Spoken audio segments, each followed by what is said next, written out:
నిన్న నిన్న వాజ్పేయి పుట్టినరోజు సందర్భంగా బీజేపీ నల్గొండ జిల్లా ఆఫీసులో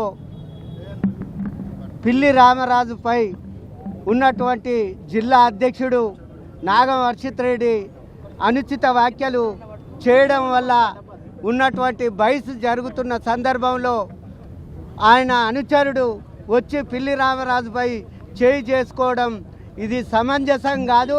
ఎందుకంటే 28,000 పైచీలకు వచ్చినటువంటి లీడర్ నల్గొండ జిల్లాలో బీజేపీ పార్టీకి ఉనికి లేని పరిస్థితిలో అంత పెద్ద నాయకత్వం ఉన్నటువంటి వ్యక్తి వస్తే ఉన్నటువంటి 6 కౌన్సిలర్లను కానీ ఏది కానీ దేకకుండా ఉండడం ఇది చాలా దారుణం.